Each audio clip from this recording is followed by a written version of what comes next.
Welcome back to the channel. As always, thanks so much for clicking on this video and joining me here on Wizard's Rest and taking time out of your day. I really do appreciate that. So we're going to be starting off our video in a fun way. We're going to be taking a look at the poll that I put up a couple of days ago. By the way, with these polls, my aim is just to put out some really fun, different scenarios that could potentially happen within the wizarding world and to see how you guys would vote and how you would react. And it's really fun to break down how you guys voted and the outcome of these polls. Going to see a lot more of these on the channel going forward, so make sure you stay tuned to the community tab and make sure you get your vote in to the next poll once it becomes available. I'll put one up tonight around about 8 or 9 p.m. British time, so make sure you stay tuned for that, guys.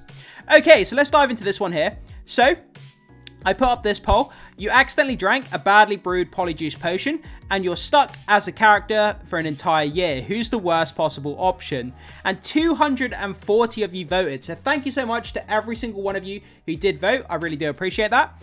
So you guys are saying that the worst possible option by far would be Dolores Umbridge at 43%. Then we have Gilderoy Lockhart at 9%. Argus Filch and Lord Voldemort tied at 24%, which is quite surprising. I would have thought the worst option here would be to end up being Voldemort for an entire year. But you guys seem to think that Dolores Umbridge would be the worst option if you turned into her for an entire year. So yeah, that's a pretty surprising outcome of that poll there. Again, thank you so much to everyone who voted. Definitely caught me by surprise, but Dolores Umbridge, yeah, I wouldn't want to be her. And by this poll, I don't think anyone else would be want to be her either. But very interesting. I can't wait to put up the next one and see how you guys vote on the next one. I'm trying to think of a really fun idea for the next poll. I've got a few ideas circulating around the old brain box. So like I say, make sure you stay tuned for the next poll. Okay, so with that done, let's go over and start taking a look at our main topics for today's video.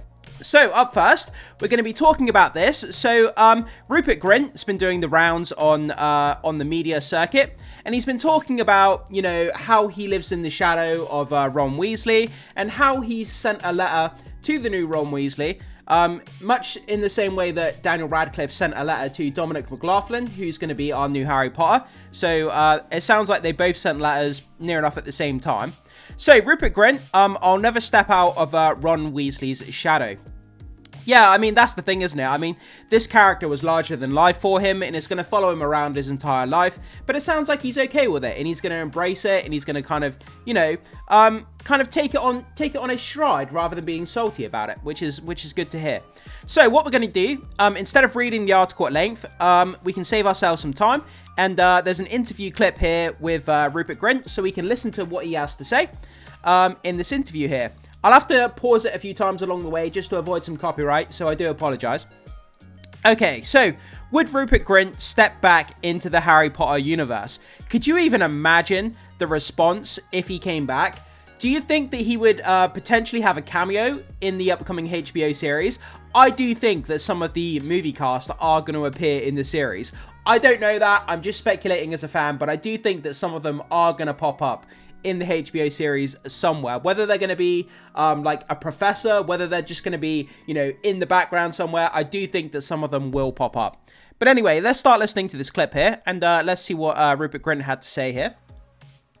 I don't know, maybe in the future, never say never, but for now, I mean, I think as much as I loved it, I think I'm enjoying kind of stepping outside of that world, and now my perspective on the whole series now is really interesting, so I'm kind of showing it to my kids, and it's taken on a very kind of different thing in my life. Do you ever get fed up with the fact that you're always linked to a role you did decades ago? No, absolutely not. I love it. I think I love meeting people who they really kind of felt this was kind of part of their childhood, and it has quite deep. This is the thing, right? So you would think from his perspective, like the interviewer just asked, right, do you get fed up of being linked to this role that you did decades ago? And you think, being Rupert Grint, it must be hard to have a conversation or to go anywhere in public without someone talking about Harry Potter. And like, you start to feel sorry for him. You know, would he get sick of it? Would it be annoying living in the shadow of this character? You know, Ron Weasley and all this kind of stuff, right? So you do start to sympathize with the guy to some point, that it at some times it's got to be annoying to just be in the shadow of this character constantly. But then, do you know what? I start to feel less bad very quickly. When you start to think about the opposite side of the equation, this guy, right, as a child, got to be in 8 movies where he was paid millions. He was paid millions of pounds. He never has to work another day in his life. He's got unlimited riches beyond his belief compared to the regular Joe Schmo out on the street who has to work 9 to 5 in retail over Christmas, who gets hounded by people all day, every day, these Karens in these retail environments. This guy earned millions and millions of pounds, and he's wealthy beyond what most people will ever achieve in their lives. So I start to feel less bad for the guy straight away. That's just me looking at the opposite side of the equation. But he said that he's not salty about it anyway. But I'm just saying, when you start to look at the financial side of it, then you don't feel so bad that he lives in the shadow of Ron Weasley. So that's just the way I'm looking at it. But anyway, let's keep going. Meaning to a lot of people in my generation, and even more kind of generations who are finding it now. It's great. It gives me a lot of pride. And there was such a huge kind of thing. I don't think I'll ever quite step out of his shadow. If you were to go back in time, which house would you be sorted in? I think I'm probably more Hufflepuff than Gryffindor. So you're a traitor to Gryffindor? Yeah. Gryffindor's close second. So he thinks he'd be in Hufflepuff rather than Gryffindor. That's pretty interesting. Do you think, right, that when the movie cast are being interviewed, right, about obviously their roles in Harry Potter, do you think that in the back of their mind they're thinking, don't ask me about J.K. Rowling, don't ask me about J.K. Rowling? Because, can you imagine, you've got this nice flowing interview, someone's asking you questions, it's flowing quite nicely, you're thinking, right, just a couple more minutes and I'll be out of this interview and I can go on my way. But in the back of their mind, they're thinking, don't ask me about J.K. Rowling, because that just puts a massive spanner in the cog. Do you know what I mean? It just brings the interview to a halt, and it puts the actor under tremendous pressure to say something that isn't controversial, and to, it's very, very difficult when they're asked about J.K. Rowling. So I bet they're just constantly thinking, do not ask me about J.K. Rowling. They're not saying it out loud, but they're thinking it in the back of their mind as the interviewer's asking them questions. That's the way I kind of always envision it. Do we have anything else here that he didn't say? No, so it's pretty much the rest of the article here is pretty much just quoting that interview there of what Rupert Grint was saying there. So he's not salty. He doesn't mind about being linked to Harry Potter still, and he said never say never about potentially returning to the role, whether that could be in a stage play, a series. We don't know at this point, but I would love to see him back, of course, and who wouldn't? So with that down, let's move on to our next news stories here. So let's talk about Harry Potter and the Christmas season. So from Daily Harry Potter should definitely be considered a Christmas movie. You will find that on most websites, if you type in the best family Christmas movies, you'll find that especially The Philosopher's Stone, it tends to come up very often under, the best family Christmas films. So it's definitely a Christmas movie. But I guess a larger conversation. I mean, do you guys watch Harry Potter over the Christmas season? Does it get you into the Christmas spirit? Do you have any fond memories with family and friends of watching Harry Potter over Christmas? And I tell you what, if you're ever in a slump and you don't feel like Christmas, you don't feel like Christmas is, being all that festive, and you feel a little bit down on Christmas, literally put on one of the Harry Potter films that features Christmas and it will kick you into the festive spirit almost immediately.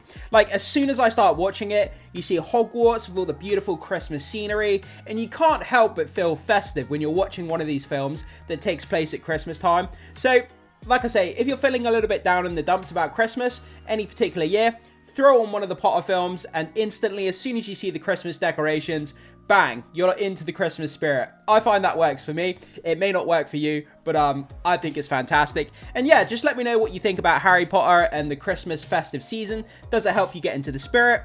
Do you watch it over December? When do you watch it? How many do you watch? Whatever you want to talk about regarding Harry Potter and Christmas. I just thought this would be a fun kind of segment here on the video to talk about. So if you have any comments regarding Harry Potter and Christmas, drop them into the comment section. We'd love to hear your thoughts and opinions as always, guys. Okay, so with that down, let's move on to this. We'll start talking about some Lego here. So Lego makes a zero profit play on Hogwarts Castle. Harry Potter set sold at cost just to move inventory. So it sounds like they're trying to get rid of some of their Lego Harry Potter sets at a discounted price. So this may this may be of use to some of you who collect Lego Harry Potter here. Look at this beautiful Hogwarts Lego set here. This is absolutely stunning. I would love to have this, right? I'd have like one of those plexiglass kind of boxes, and I'd have it inside, almost like a little kind of museum exhibit to stop the dust from getting on it and stop anyone touching it as well or breaking it, because these things break so damn easily. You start losing pieces over the years, and before you know, like half of the castle's missing. I remember as a kid when I used to have Lego sets, and like every couple of days or every week I'd lose like a little bit of the Lego, and then before you know, like half the Lego set is missing. And it just used to be hilarious. So we'll have a quick read. The Lego Harry Potter Hogwarts Castle and Ground set is the most popular Wizarding World building set on Amazon this year. Large Lego sets are significantly more expensive than smaller boxes, but this particular model offers the iconic display value that makes it worth the investment. So, and the good news is that Amazon has dropped it to an all-time low of $140, down from its usual $169 price tag. You get 2,260 pieces that build an incredibly detailed scaled model of Hogwarts Castle, and measures over 13 inches wide, complete with the main tower, astronomy tower, Great Hall, and surrounding grounds. So there you go, guys. There is some more to the article, but I'll link it in the description if you want to read the rest of it. But yeah, so it's dropped to $140 from $169. So it's on discount if you're interested in picking it up. Again, quick note, I don't work for the company. I'm not trying to sell you this. I'm just looking at it from a fan perspective. I thought it was a pretty spectacular Lego set there. And for those of you who do collect Lego, like I say, may find that discount of interest. I'll link it in the description, so if you're interested in buying it, they've also got a link to where you can buy it here on Amazon, so you can check that out if you're interested, guys. But pretty spectacular. Let me know what you think of that Lego set. Even if you're not buying it, what do you think about it? Would you like to own it? And yeah, I think it's pretty damn cool. So we're going to move on to our last topic of today's video. So, from Bristol Live, Harry Potter Go Chest Wizard Mini has the potion to make you a better player. So, this is interesting. So, I'm not a chess player, admittedly. I don't even know the rules of chess properly. If I tried to sit down and play chess, I wouldn't have a clue. There's so many different rules and nuances and different things you have to take into account, and I was never a chess player growing up, so I don't really understand how to play it. But I know that chess has become a bigger thing over the years. There's a lot of people that do play it. So we have this Harry Potter electric chess set. So it has different difficulty levels where you can play against the computer, and obviously it's in the theme of the Harry Potter chess set. So I thought it'd be pretty cool, and I thought some of you guys may be interested. So we're rapidly running headlong into the Christmas season, and the pressure will soon begin to find that perfect Crimbo gift. I was lucky enough to try out something that might well end up underneath plenty of Crimbo trees this year. Crimbo, man. That word Crimbo, it makes me shudder with horror. Crimbo is Christmas, not Crimbo. The Harry Potter Go Chess Wizard Mini by Particular. Having played chess as a kid, and plenty of computer chess at that, I was struck by how things have changed since my youth. Rather than a small plastic board that would occasionally go beep, the Wizard Mini blends advanced technology with magic of the Wizarding World, of the books and films. Every piece, including the board, looks spectacular, with stone-inspired finish, bold silhouettes, and every detail meticulously crafted to mirror the iconic Potter look. It's for all ages, and you have 32 difficulty levels to match the user's skill. And it will make your game better as well. It provides smart personal coaching to improve your skills, using colourful lights on the board itself to illuminate your path to victory. You can pair it with a mobile app to also allow you to play online, solo versus the board, or with fellow chess fans from all over the world. Wow, that is actually really cool. I had no idea you could do that. So you can link it to an app, and you can play multiplayer online against other people across the world. That is so mind-blowing. To do that on a chessboard, that is just, you can like log on and just like play someone in a different country on your chessboard.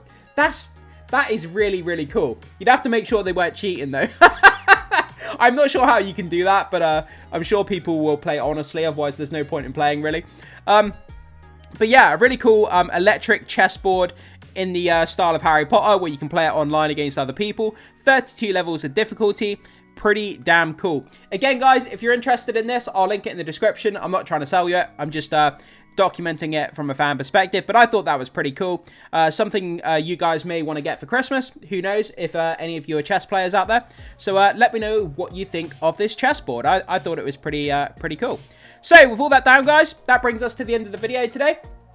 thank you so much for joining me. Again, I'm sorry I didn't put out a video yesterday. I did put up a post telling you guys why I didn't put out a post yesterday. I had a really bad day, got a fine on my motorcycle, all that kind of bad stuff. We all have those bad days every now and again, but today is much better. So thanks so much for being here, guys. Leave your thoughts, comments, theories, opinions, anything else you want to say regarding the Harry Potter movies, the HBO series, or the news that we've covered in today's video.